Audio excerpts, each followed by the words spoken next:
Et Adrien Beck.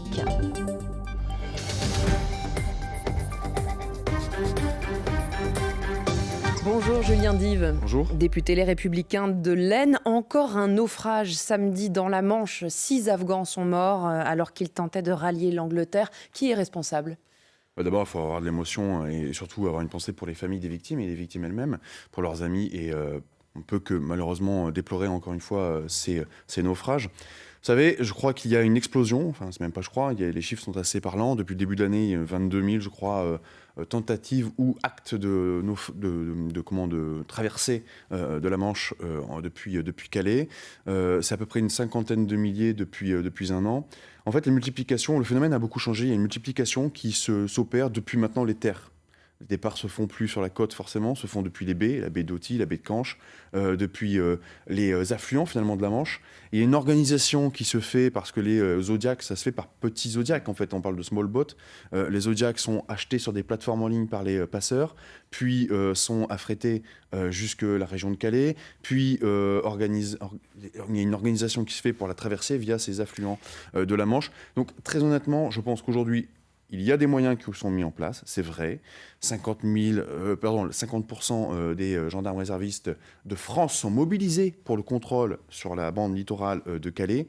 Mais on voit qu'il y a une organisation qui évolue. Et cette évolution que je viens de vous expliquer est une nouvelle forme de traversée sur laquelle il va falloir être vigilant et ferme. Est-ce que face à cela, la Grande-Bretagne en fait suffisamment ? On peut dire que la Grande-Bretagne qui n'en fait pas assez. On peut aussi regarder notre politique migratoire. Est-ce qu'elle n'est pas trop laxiste ? C'est peut-être justement ce laxisme qui fait qu'aujourd'hui, il y a une multiplication des traversées par ces small boats de la Manche. Peut-être qu'il est temps d'avoir aussi une réponse ferme. Ça tombe bien, il y a une opportunité politique qui arrive avec un débat dans quelques mois à l'Assemblée. On va y venir, Julien Dive. C'est quoi qu'est-ce qui explique notre laxisme dans ce qui se passe à Calais ? C'est quoi ? C'est pas assez de fermeté vis-à-vis des passeurs ? C'est qu'il faudrait créer peut-être une bande au bord du littoral au sein de laquelle les migrants ne peuvent pas venir ? Voilà, c'est ce que vous venez de dire. Effectivement, la question de la fermeté vis-à-vis des passeurs. Alors encore faut-il les attraper, ces passeurs. On fait quoi avec les passeurs ? Et c'est pour ça que ces passeurs aujourd'hui, je vous dis, ont évolué dans leur technique et ils viennent dans les terres aujourd'hui. Et effectivement, l'une des réponses que nous formulons chez les Républicains, mais c'est aussi ce que porte mon collègue Pierre-Henri Dumont, qui est député de cette région-là, ma région, puisque c'est la région des Hauts-de-France, a proposé dans le prochain débat que nous aurons à l'Assemblée nationale d'avoir une bande sur le long du littoral, sur les 150 km de ce littoral, une bande avec un recul de 40-50 km dans les terres, permettant d'avoir une loi d'exception. Cette loi d'exception, c'est tout simplement de rétablir le délit de visa, en tout cas de présence irrégulière, avec tout de suite une rétention pour les personnes qui sont saisies et qui sont contrôlées sans papier, et de manière à pouvoir davantage les contrôler et les ramener dans le pays tiers, le premier pays. En fait, c'est les accords Dublin. Vous savez très bien que tout ça est extrêmement compliqué concrètement à mettre en place, que ce soit les renvois dans les pays ou que ce soit le fait d'aller chercher, d'aller trouver ces migrants qui sont souvent un peu dans la nature, dans des camps et dont on ne sait pas forcément. Les camps sont démantelés régulièrement, les camps se reforment. Le problème, c'est quand un camp se reforme, il faut immédiatement être présent et aller contrôler. Alors moi, je veux bien qu'on nous dise c'est compliqué. Mais le problème, c'est que c'est compliqué. Mais si on laisse penser que c'est compliqué et qu'on ne fait rien, on se retrouvera tous les mois, ici, sur ce plateau, à déplorer malheureusement ces morts. Parce qu'en fait, ce sont des femmes et des hommes, surtout des hommes en l'occurrence, mais peu importe, des vies humaines qui se perdent dans la Manche. Et pour éviter ces drames, est-ce que la solution n'est pas justement, comme le proposent certaines ONG, des voies légales de passage pour traverser la Manche vers le Royaume-Uni ? Pour pouvoir avoir des voies légales vers le Royaume-Uni, c'est-à-dire qu'il faut entamer des négociations pures, claires avec le Royaume-Uni et que le Royaume-Uni soit prêt à accueillir. Vous y seriez favorable ? Je crois que ce n'est pas le cas. La question, c'est si le Royaume-Uni est prêt à accueillir ces populations qui sont majoritairement venues d'Afghanistan et d'Érythrée, c'est les populations, preuve qu'on sait les identifier, s'ils sont prêts à les accueillir, il n'y a pas de problème, faisons en sorte qu'il y ait une voie légale. Mais je crois que ce n'est pas le cas, malheureusement. Donc vous voulez mettre par amendement au projet de loi immigration qui devrait arriver à l'automne, cette idée d'une bande de 150 km au-delà du littoral. Vous en avez parlé à Gérald Darmanin ? Est-ce qu'il y a eu des discussions sur la loi immigration entre votre parti et Gérald Darmanin ? Le ministre de l'Intérieur dit qu'il est ouvert aux propositions des oppositions, particulièrement venant du camp des Républicains, c'est tant mieux et c'est de bon augure pour les débats à venir. Pour l'instant, Je vous rappelle que le gouvernement est en place que depuis 3 semaines, et même s'il y avait en amont Gérald Darmanin n'a des pas bougé. discussions, pour l'instant, c'est une période un peu particulière. On va attendre que le projet soit présenté au Conseil des ministres pour qu'on puisse nous-mêmes formuler nos propositions, avancer.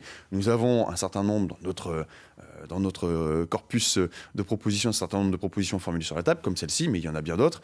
Ce sera l'occasion de pouvoir apporter ces propositions. Espérons que le ministre aille au bout des choses en prenant nos propositions et qu'il soit suivi par la Première ministre. Mais vous êtes prêt à un compromis parce qu'on a entendu, y compris les patrons de votre parti, que ce soit au Parlement ou le patron du parti Éric Ciotti, dire vous reprenez notre texte tel qu'on l'a proposé ou sinon c'est non. Nous avons fait des propositions sur les questions de l'immigration, même de sécurité, depuis un certain nombre de mois et d'années. Si le gouvernement est prêt à avancer sur ces questions-là, si le gouvernement est prêt à reprendre notre proposition de loi et nos propositions intégralement, il n'y a pas de problème, on ira. Maintenant, évidemment, ils vont édulcorer, évidemment, ils ne prendront pas tout. Mais ce sera à l'arrivée et au cours des débats que je pourrai vous donner une réponse ferme et définitive. Ce n'est pas avant d'avoir entamé les discussions que je peux vous dire oui ou non. Julien Dive, vous avez publié hier une tribune dans le journal du dimanche pour dénoncer la suspension de la dissolution des soulèvements de la Terre. Avant de parler du fond de cette tribune, d'abord, pourquoi avoir choisi de défendre vos idées précisément dans le JDD qui est dirigé depuis peu par le journaliste d'extrême droite Geoffroy Lejeune ? Attendez, moi je m'interroge pas et je me cantonne pas à savoir qui est d'extrême droite, qui est d'extrême gauche, qui est de droite, qui est de gauche dans les journalistes. Je crois que les journalistes doivent faire preuve de neutralité, peu importe. Ma question n'est pas... Il fait preuve de neutralité, Geoffroy Lejeune ? Il a des avis, il a une position politique, certes, mais dans sa mission, il lui appartient de faire preuve de neutralité. En tout cas, je ne suis pas là pour débattre du rôle, de la position idéologique des journalistes. C'est déjà difficile de le faire sur les politiques. Qu'est-ce que vous voulez que je le fasse sur les journalistes ? Quand une presse réputée de gauche m'invite, j'y vais. Quand une presse réputée de droite m'invite, j'y vais. Peu importe, c'est pas le sujet. Maintenant, le dimanche, il y a un journal qui est plus lu que les autres. Vous venez de l'évoquer, c'est le JDD. Et nous avons pris position au travers d'une tribune sur un sujet. Et c'est plus ça qui est intéressant de regarder. Pas de savoir si c'est dans le JDD ou si c'est dans l'UMA ou si c'est dans un autre canard. C'est de savoir quel est le fond du sujet. Vos collègues du groupe Renaissance à l'Assemblée, eux, ont reçu pour consigne de ne plus s'y exprimer dans le JDD, vous en dites. D'accord. Les collègues du groupe Renaissance, s'ils ont envie d'obéir au doigt et à l'œil de la Première ministre, c'est leur choix. Moi, je suis libre. La droite doit rester libre de répondre au JDD. Mais c'est d'ailleurs une des valeurs de la droite, la liberté.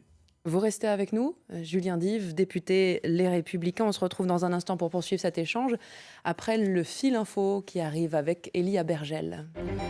Le PSG et le club saoudien d'Al Hilal trouvent un accord concernant le transfert de Neymar. L'attaquant parisien part pour plus de 90 millions d'euros. Kylian Mbappé, lui, reste à Paris.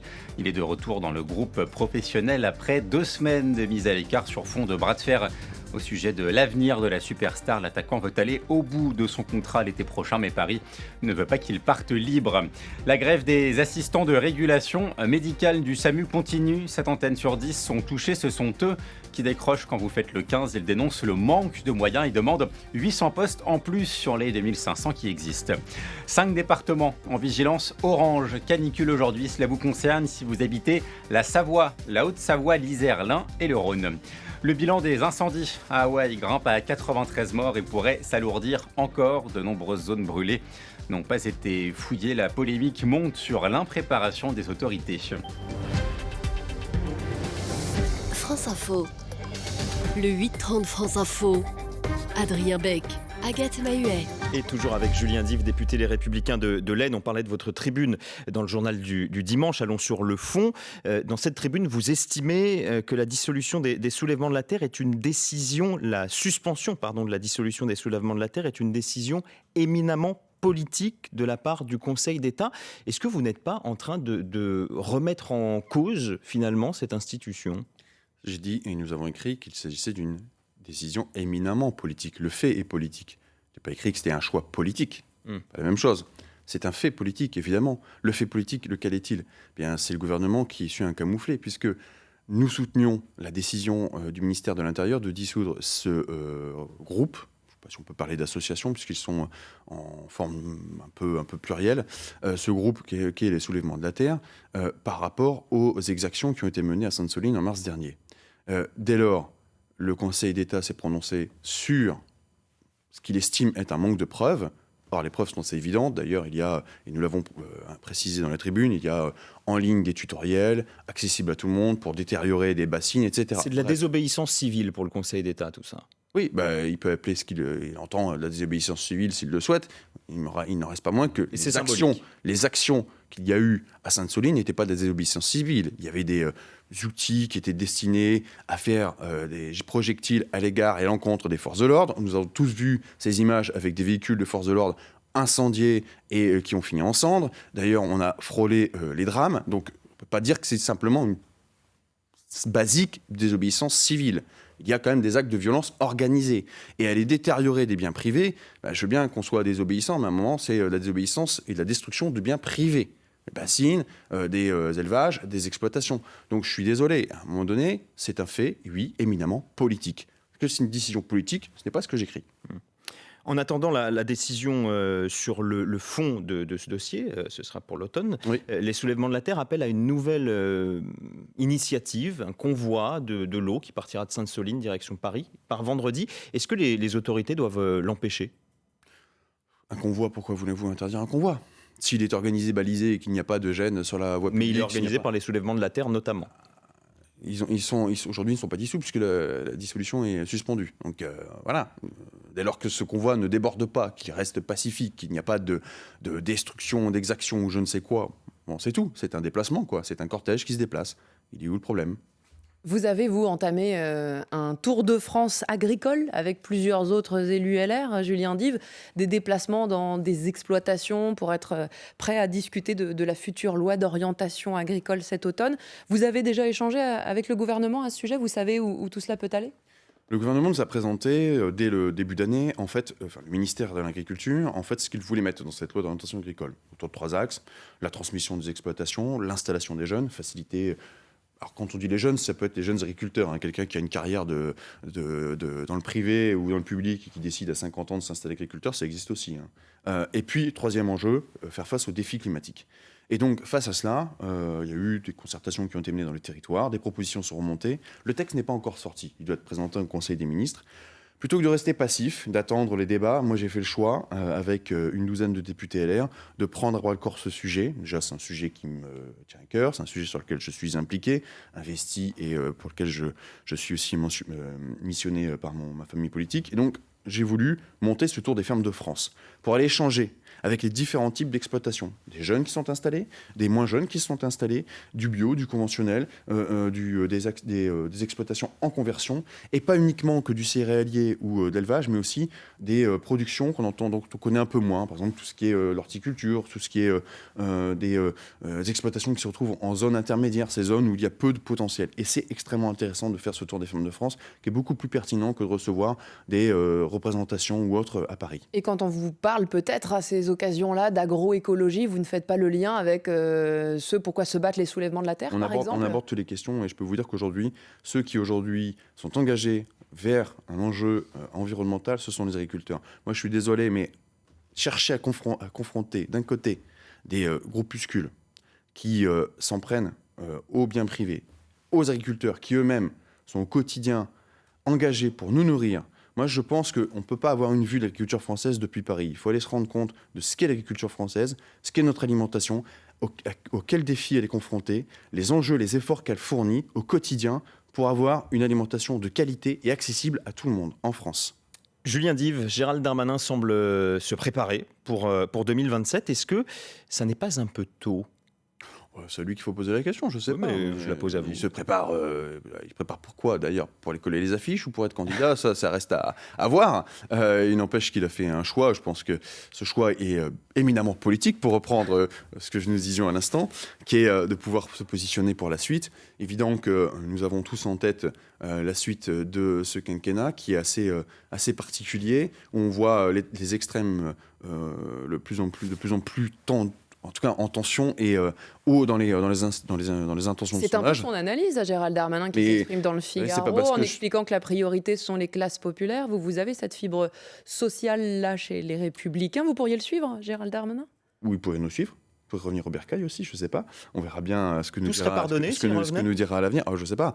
Mais dans tous les cas de figure, vous savez, moi je viens d'une circonscription et je suis élu dans une circonscription où 20% des habitants vivent sous le seuil de pauvreté. La question des classes populaires, je la connais. Et je vois bien aussi les décisions politiques qui ont été menées ces dernières années et qui ont accablé aussi ces classes populaires. Donc le vrai sujet, effectivement, si on ne se tourne pas vers les classes populaires, on aura de nouvelles crises qui nous attendront au coin de la rue dans les années à venir. Donc vous partagez le diagnostic? Bien sûr.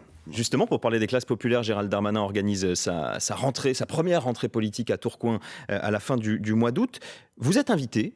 Vous allez y aller en invité, en ami, en débatteur, en voisin? Alors, j'ai été un voisin, forcément. J'ai été invité. Au même titre que d'autres représentations et représentants politiques, puisque on m'a parlé des communistes, on m'a parlé d'autres formations politiques. J'ai dit que je répondais favorablement au nom du pluralisme. D'ailleurs, je pense que je suis un des seuls à avoir voté la censure, donc on ne pourra pas s'imaginer que je viens en tant que supporter. J'y vais pour débattre, bien sûr, avec l'intention de défendre mes idées et mes propositions sur la question des classes populaires. J'attends maintenant la table ronde qui me sera proposée. C'est pas un soutien, donc? Ah non, j'y vais pour débattre. Et Gérald Darmanin, éventuel candidat en 2027, pour dire les choses clairement sur ce qu'on vient d'évoquer, vous dites quoi? Pourquoi pas? Ah mais encore une fois, je ne suis pas supporter ni militant de M. Darmanin. Je vous rappelle que je suis membre des Républicains, que nous formons et nous avons l'ambition de reconstruire notre famille politique avec les états généraux qui sont lancés par Éric Ciotti, définir quel sera notre candidat ou notre candidate pour 2027. Ça en reste là. Emmanuel Macron, lui, il ne peut pas se représenter, mais il veut, en attendant, une initiative politique d'ampleur pour la rentrée, inviter toutes les forces politiques, dit-il, de l'arc républicain. Il faut que la droite réponde à cette main tendue. Ça peut servir à quoi? Il est juste là, mais je ne sais pas si on doit donner suite, parce que les artifices tels que ceux-là, on commence à être un peu habitués. Vous savez, chat échaudé, craint l'eau froide. On a eu le grand débat, on a eu les Varennes et les Grenelle, en veux-tu, en voilà. Bon, je ne sais pas ce que ça. La seule vérité qui a une valeur en politique, c'est celle des urnes. C'est celle qui a indiqué qu'il n'y avait pas de majorité pour Emmanuel Macron il y a un an. Nous verrons ce que donneront les européennes dans quelques mois. Mais je ne sais pas. J'ai l'impression que c'est encore un artifice pour nous endormir. Le problème du président de la République, c'est qu'il dit qu'il veut que les oppositions travaillent avec lui, mais lui ne veut pas travailler avec les oppositions. Il n'écoute pas nos propositions. D'un tout petit mot, est-ce qu'il a raison de ne pas vouloir inviter le Rassemblement national ou la France insoumise? Pour le coup, il a parlé d'arc républicain. Il est vrai qu'on ne peut pas dire que ces deux formations politiques qui se situent sur l'extrême droite et gauche de l'échiquier politique soient membres de l'arc républicain. Mais encore une fois, on n'est pas obligé non plus de donner suite à l'invitation. Et merci d'avoir répondu, vous, à notre invitation sur France Avec grand Info plaisir. ce matin. Julien Dive, député Les Républicains de l'Aisne. Et c'est à présent Elia Bergel que l'on retrouve à 8h50 pour l'essentiel ce matin.